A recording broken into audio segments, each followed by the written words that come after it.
second.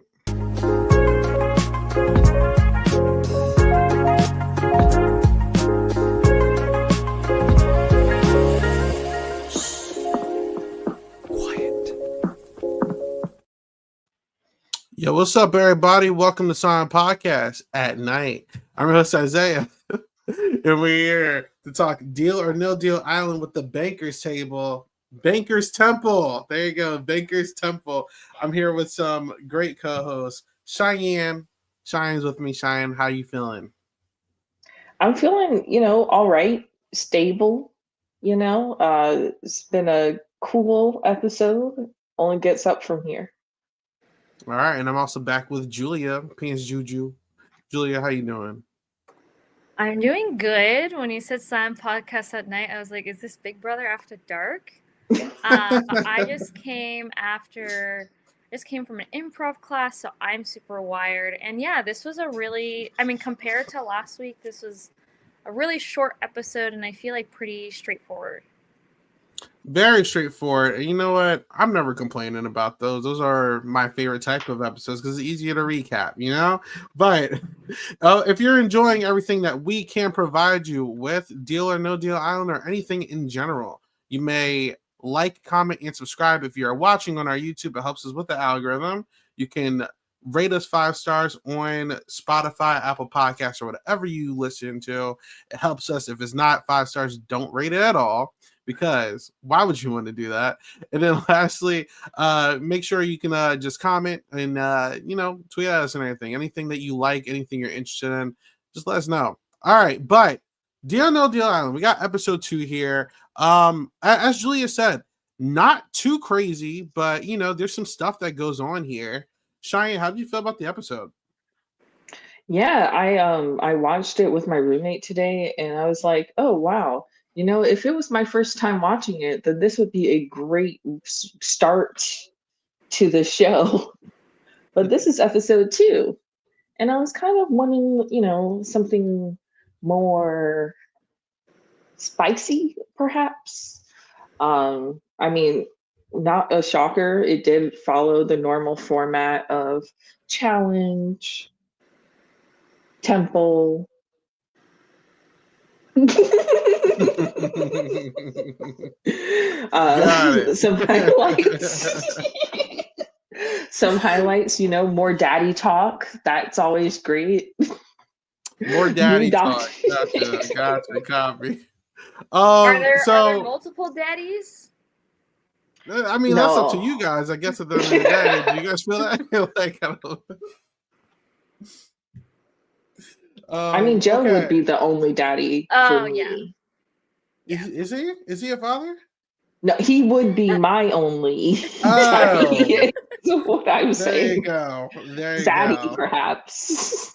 There you go. Host Joe is Team Cheyenne. There we go. Okay. Yeah. So, in terms of the stuff that happens in the episode, obviously we're coming off of that crazy first boot last episode. I already forgot the guy's name. Luke. What was it? Luke. There you go. L for Luke. No. Sidebar, I did watch his interview with Boston Rob. Seems like a very nice guy. It seems like a very nice guy. But he's for sure. I don't think it seems like he was familiar with a lot of reality TV, but like did not know fully what he was getting himself into, but that's just my perspective.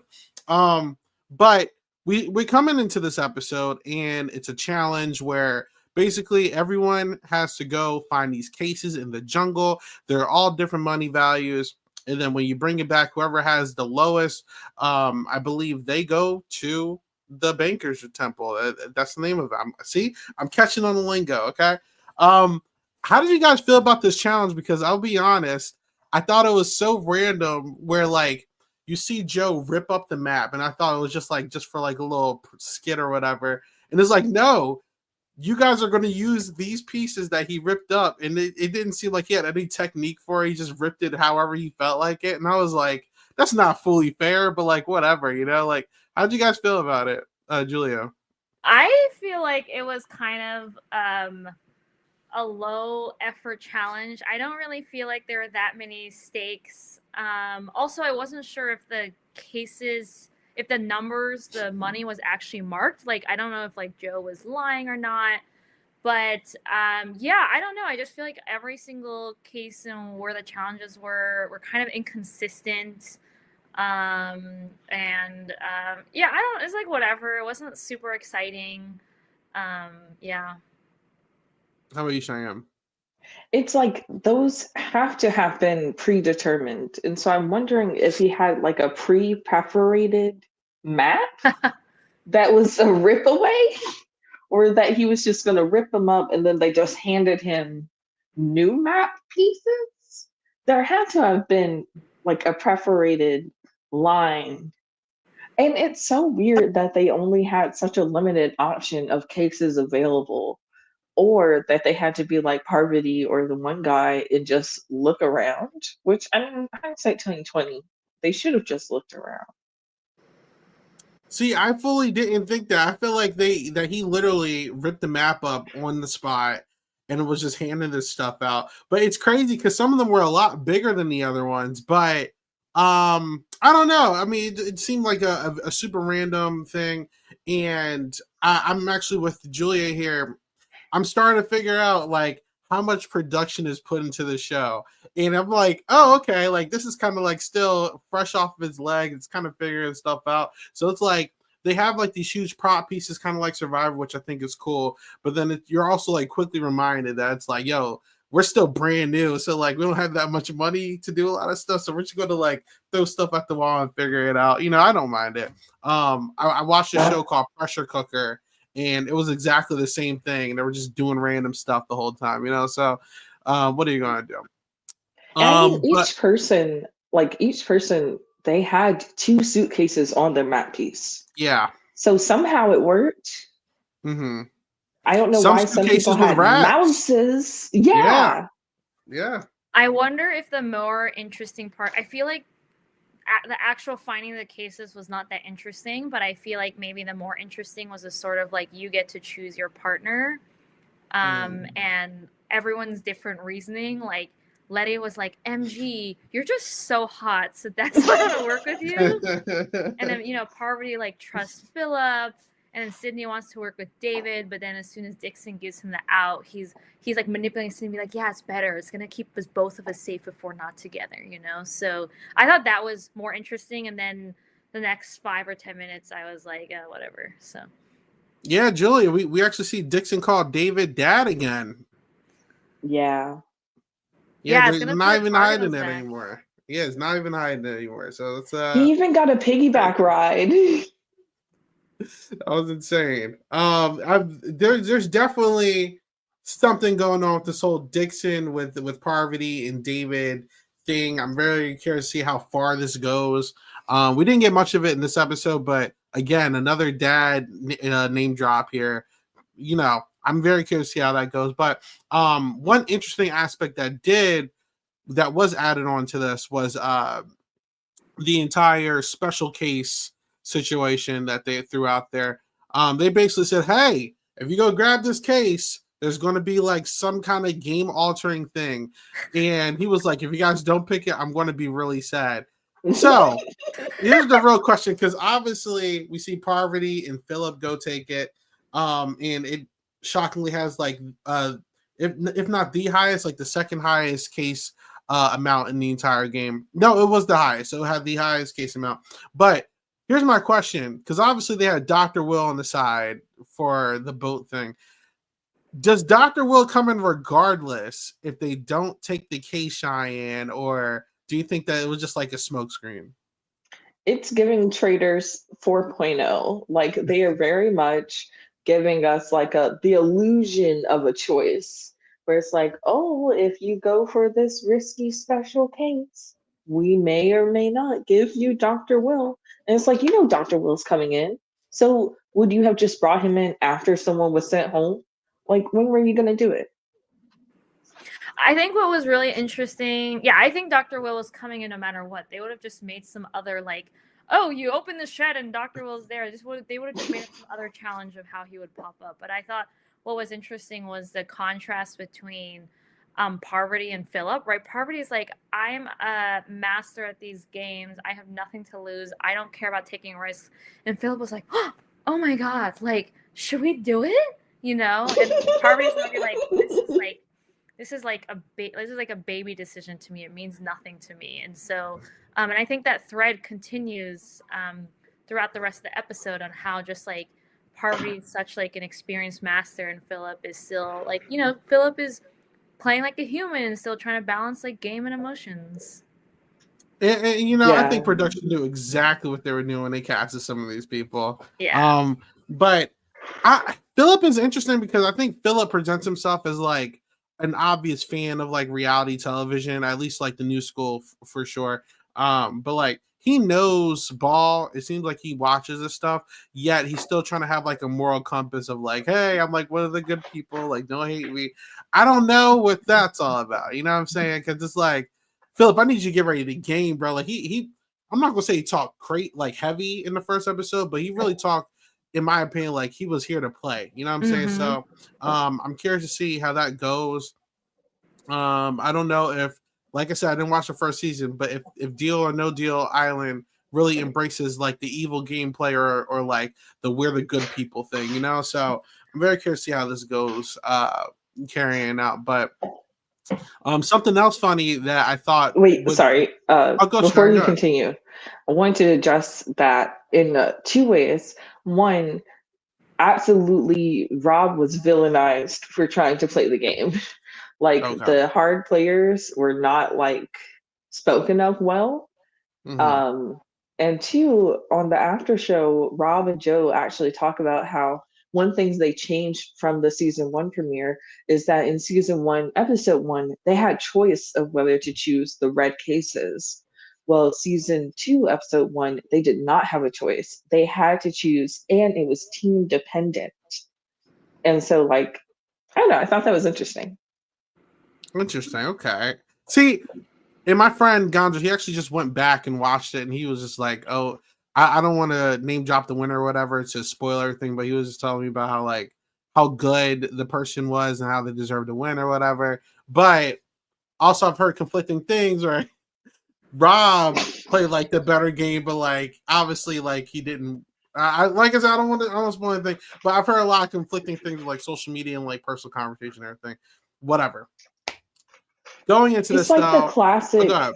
It's a classic example when it comes to like these mixed casts. Like when it comes to the traders, the housewives have a different Morse code than the gamers. And Rob was asked, you know, which Survivor player do you think would do well in this game? And he was like, after seeing my season, none of them. And here we have Parvati. I'm very curious. I'm very ready to like talk about Parvati after we get done with this challenge because I have some thoughts about her gameplay so far. But I thought it was funny when the last thing with this challenge, because obviously Parvati and Philip win, and they're the obvious people who have to pick who goes in and whatever. I thought it was funny when you're getting like the case reveals like one by one, and it kind of starts with David and Dixon, and they got like 80,000. They're like, "Oh yeah, let's go! Good job!" And then we get to like Lachelle, and who was Lachelle with? Was it CK? No, it was Courtney, right? I think Courtney, or was it CK? It was Lachelle and CK. There you go. And they get 70,000. They're like, "Okay, not bad. That's not bad. Okay." Everyone else gets like millions in their cases. I felt so bad for them, but obviously, like I said, Parvati and Philip are it. And we finally get Dr. Will, what a lot of people, a lot of Big Brother fans, myself included, is waiting for. And Julia, this was like your first introduction to Will Kirby. How do you feel about what you've seen? He didn't play the game yet, but like he got some words in. Yeah, again, I have never seen him play, but I know what his personality is of just like saying whatever the fuck that he wants, like not giving a shit, but also like you know, like everything he says is kind of intentional. I think it was very interesting how he definitely seemed to like arise something in a lot of these people. How like CK, first of all, it's really interesting that CK is a poker player because I felt like they really emphasized her emotional side, right? Where she was like, I was kind of offended when he took the dollar out. And also Letty was like, who the hell is this person? I don't know. And then people were calling him a vampire and like a piano man who died a century ago. So it's interesting. Like, I feel like if you cast like reality TV super fans, some of them are like, holy shit, like I get to play with this guy, or like, but honestly, because they don't know who he is, he's like rubbing people the wrong way, right? And everyone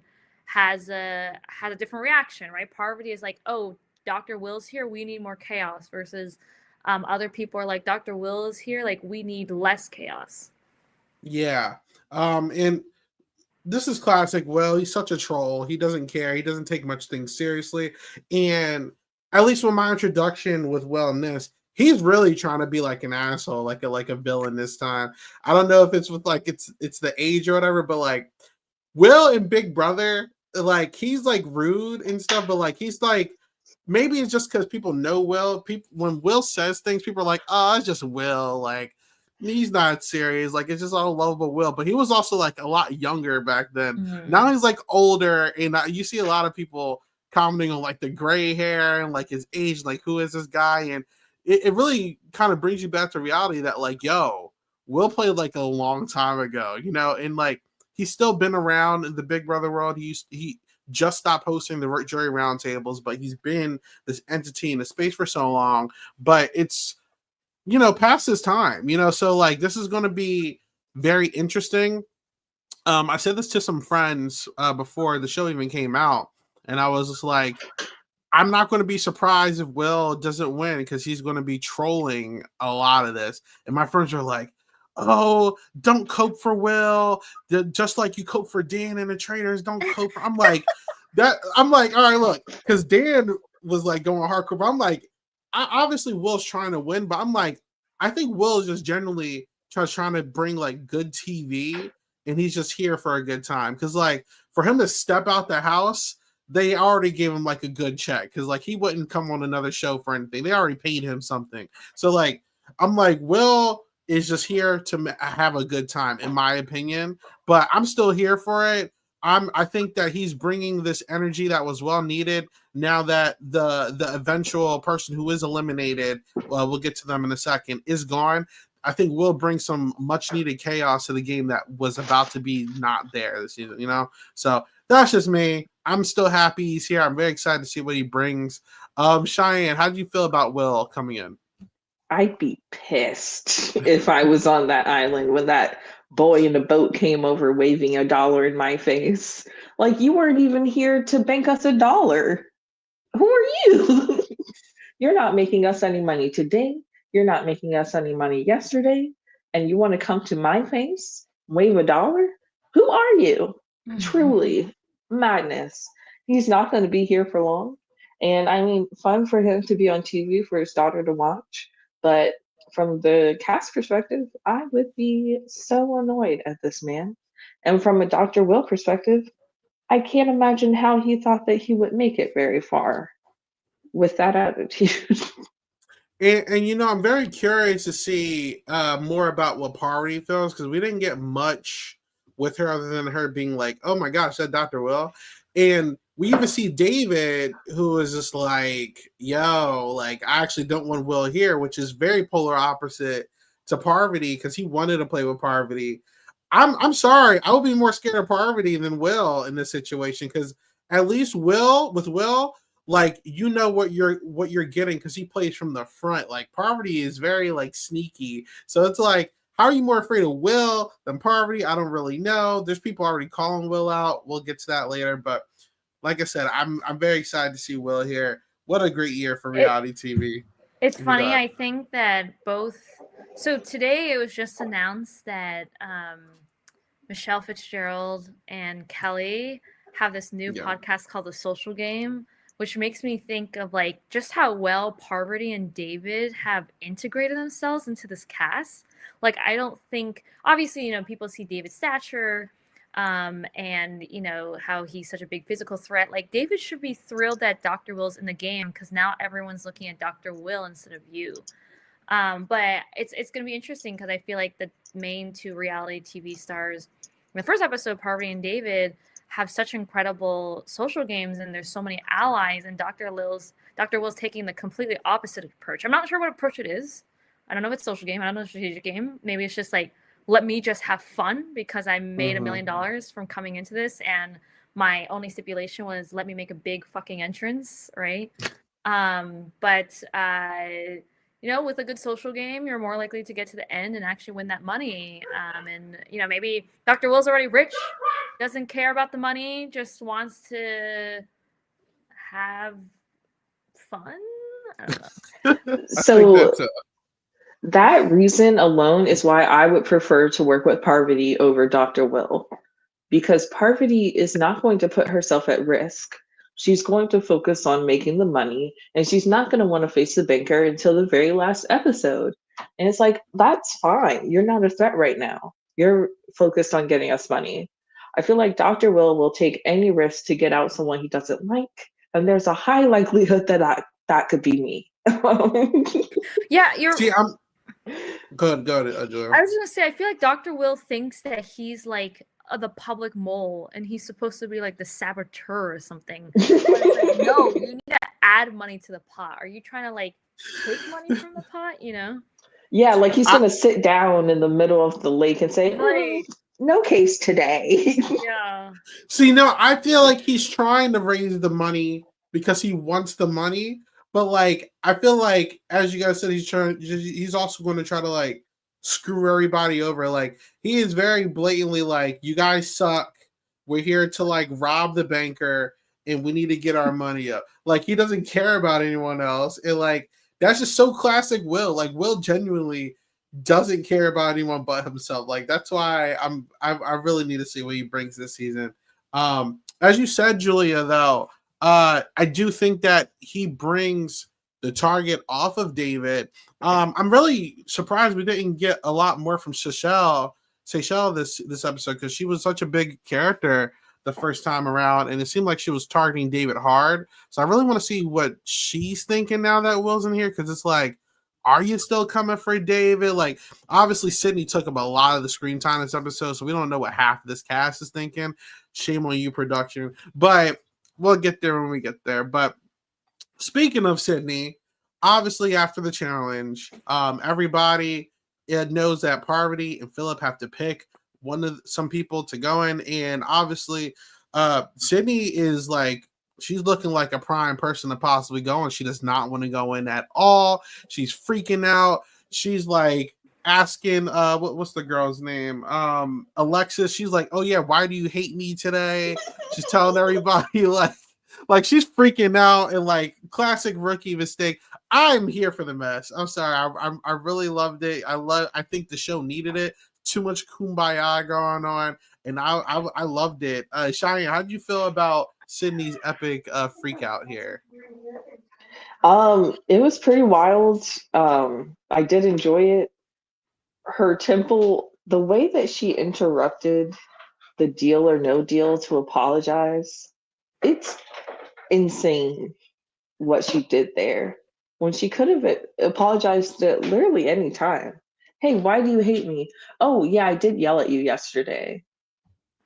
That's true. Yeah. You know, but she was going through a lot. Her number one didn't pick her. Then she lost. And then the girl that she hates, you know, is in charge of her fate. 1, 2, 3 struggle. How did you feel about her, Julia? Yeah, it's interesting that, like, I mean, it's just I also like watching the meltdown and spiral. I'm on the same page as Parvati. Like, I feel like she's like predictably chaotic. Like, you kind of know like how she's gonna freak out, right? Like, I think when CK was like, man, I told her she was safe and she still freaked out. Like, and someone like her, you just need to comfort her. And so yeah, I thought I enjoyed her last episode. I enjoyed her this episode. I think she definitely adds to the show. And I feel like MG Maria Grace was like not totally honest with her when she was like, why do you hate me? Like, here's the thing, like, she's definitely picking up on the vibes people are giving her, but then she just completely like explodes it, right? Like MG is probably definitely ignoring her and like, let me just do my makeup, don't bother me. And then when she's like, why do you hate me? MG was like, I'm just gonna like tell her something that she did that's off. And then I feel like Sydney like interpreted very literally. She's like, oh wow, I've like found the answer to all of my problems on this island. It's because I spoke over everyone yesterday. So if I just apologize publicly, then everyone forgive me and then we can move on. Like that's not how the social game works. But I do think I had a lot of sympathy for her. I think she was definitely in her confessionals, she was self-aware of what was happening, but she couldn't. Yeah, I mean, we've all been there, right? Like we know what's happening, but we just can't help ourselves.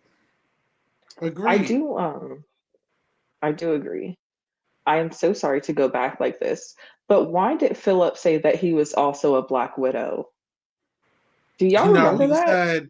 She said that I'm a Black Widow. Philip said I'm the Blacker Widow. It was like a black joke. I was just like, okay, but like, so I was like, does he have a dead wife we don't know about? Okay.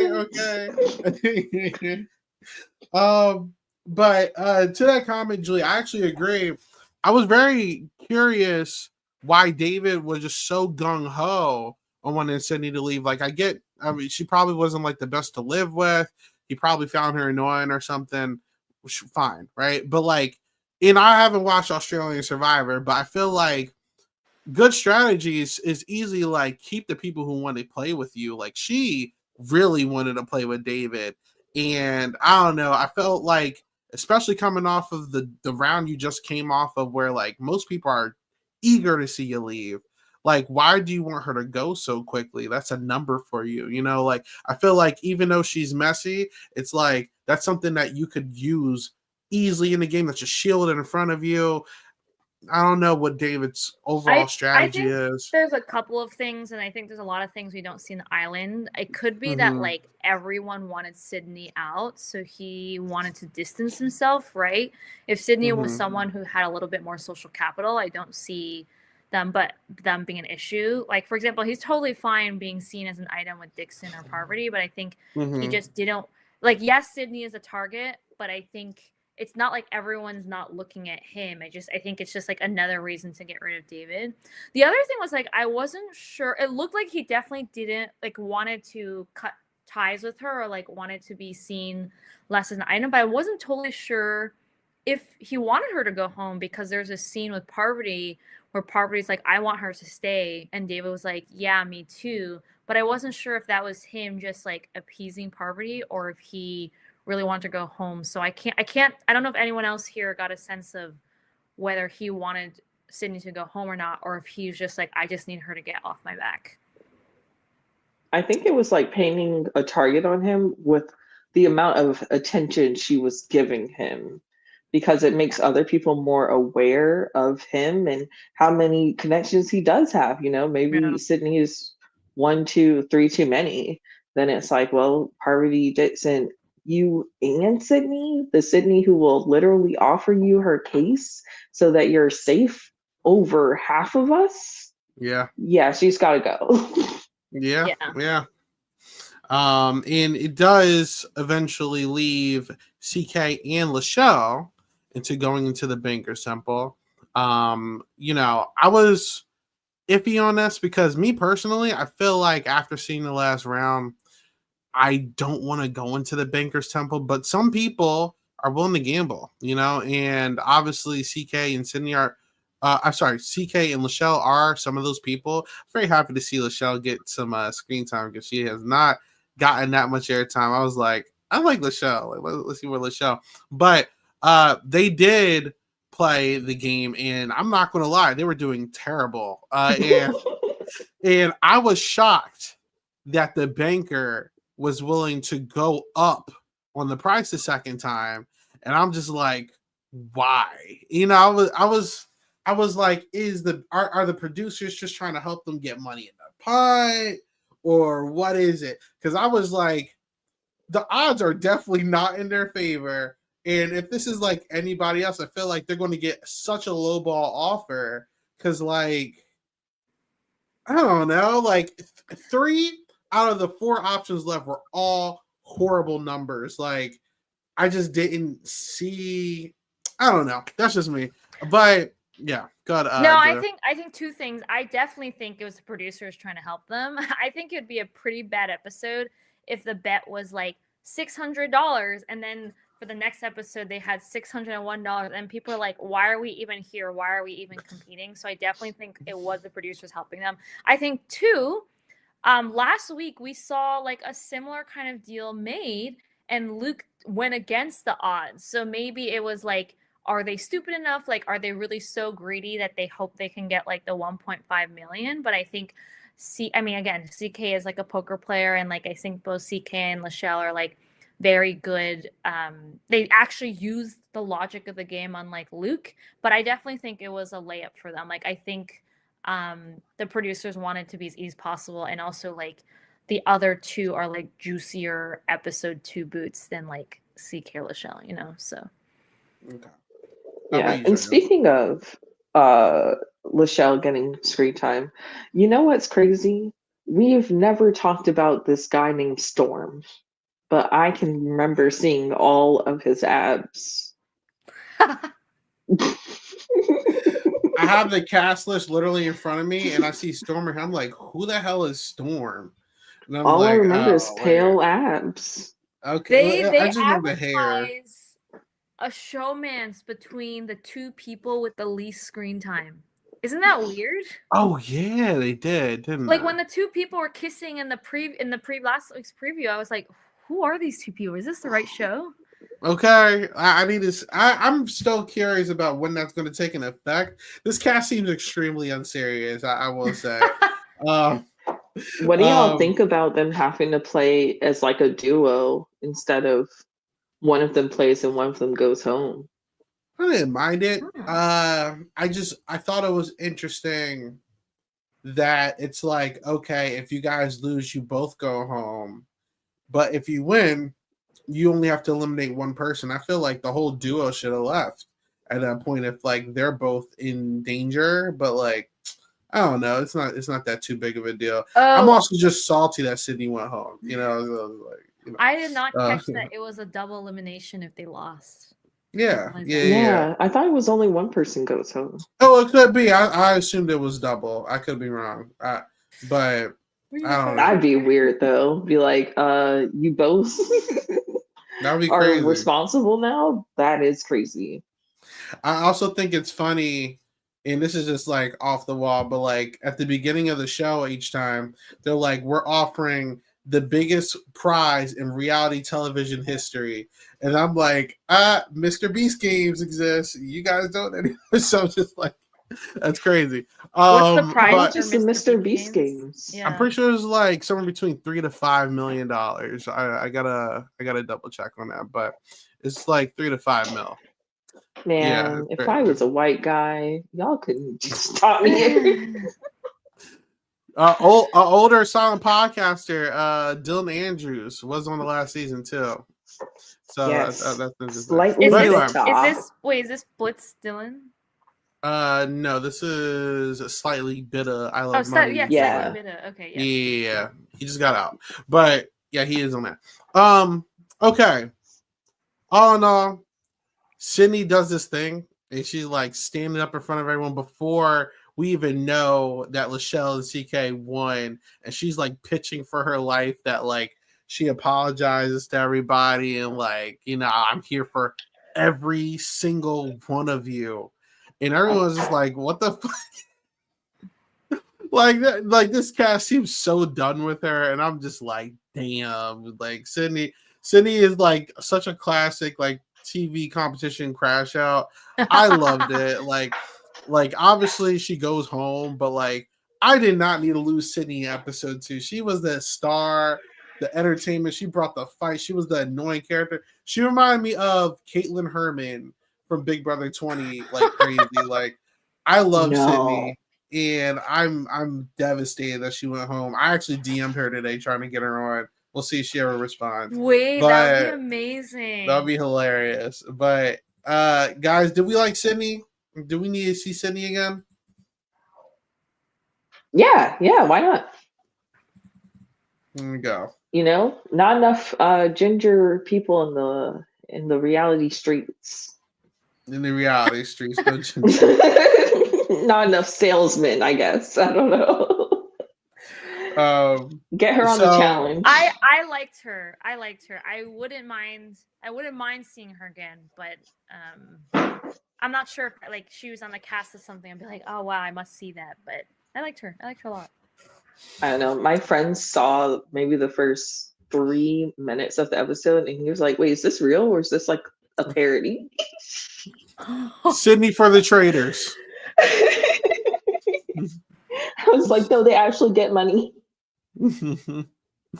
All right. So, with that being said, what are our predictions for next week? Who do we think is possibly going home next week? Even though I'm learning the show is really just like a luck crapshoot at the end of the day, but like, who do we think has the highest chances of possibly going home next week? Julia. Oh God. Yeah, I feel like only half of these people had screen time, and I do not know who would go home. I don't Rocky? I don't know. Yeah, he's like pretty boring. I feel like Rock, when they cast Rock, well, it was funny. I was about to say this comparison. Like when they cast Rock, they're like, "Oh, we see red in him," but also like when you cast both Red and Rock, they're like, "Oh, there's not." Besides their aesthetic, like, you know what else? Forgot about Red. Now I would watch Red again, especially with that. I would not. I would not. You would. I can't stand Red. I'm sorry. Bring back Suri. Any mention of Suri would be great. So Julia's vote is Rock Carlson. How about you, Cheyenne? No, that's mine too. Yeah. Be like okay. Rock. We got 2 on Rock. Okay. Or Ducky. Ducky. Who? Dixon. Okay. No, okay. I don't think it's Dick. I mean, I think Dixon is not going to make it all the way to the end, but I feel like his story is not complete yet. Okay. But do you think they'll give him a good, complete story? Well, I feel like unless he makes his target with Dave and Parvati like really, really big, and we see that happening, like I don't know who would lead the charge to get Dixon out. Like, why would you get Dixon out before Parvati or David, you know? Because he keeps calling Parvati and David mom and dad, you know? Yeah. Whoever wants to be their child, maybe they want to get Dixon out. Yeah, people are fighting to be partnered with Parvati right now, you know? Imagine you're Dr. Will, you see the landscape, you see that 2 Survivor players have a little groupie, you're getting to face the banker, you win. Are you going to take out your 2 biggest shields? Or are you going to take out their groupie? Yeah, that's a good point. But is Dr. Will ever going to be in the bottom? Well, here's the question. I forget. Does Will know that David is a TV star? Let's hope. Because I wonder if he called him out. That would be so funny if Will calls him out. Yeah, that's what I'm saying. Like, I don't think Parvati's going to tell Dr. Will anything. Betrayed. I don't know. I feel like Parvati is going to... I don't know. I'm curious about that. I don't know. She's going to kill off one of her youngins. That's why she's a widow. My vote is Storm. I want Storm gone. He brings nothing to the show. And, yeah. Let's get Storm out of here. But... At least 5 boring people are going to make it to the end. That would kill me, bro. Like, oh my goodness. Yeah, this is very like Australian Survivor like editing. Yeah. You know, where you what does that mean? Oh, sorry. In Australian Survivor, they, unlike American Survivor, they literally like will purple like half of the cast because they're just not that important. Versus like American Survivor, they try to make sure everyone has their time, right? So we have our main character. Yeah. Dondi absolutely will purple half the cast until they're going home. 100%. I actually was a little bit scared that CK was going to go home because I felt like CK got a little bit more screen time than last week. And like Sydney's screen time was like basically the same. Yeah. But all right, guys. Wait, do we have any? Go ahead, Julia. I was gonna say one thing I noticed Did you guys see Kat Dunn's name in the credits? You know and what? then I Googled and she cast for Dondi. Yeah, she's a casting director now. I know Rachel Riley does that too. But she also helped cast for The Anonymous, I believe. That's how certain people got in for that. But yeah, Kat Dunn's a whole casting producer now for TV shows. That's so fun. Oh, yeah, she does third. That. Jackson, Holly, Kat. Yeah. Gotcha. Wait, Jackson, Holly, what? Kat. Oh, Diane, you're messy. All right. I mean, it's big. There was a Jackson had two showmances, and there was Kat. Yes. Kat. It was a whole. She's being messy. All right. Do we have any last things that we want to talk about before we start closing out today's podcast? On the after show with Rob, Joe's hair is parted in half, and I don't like it.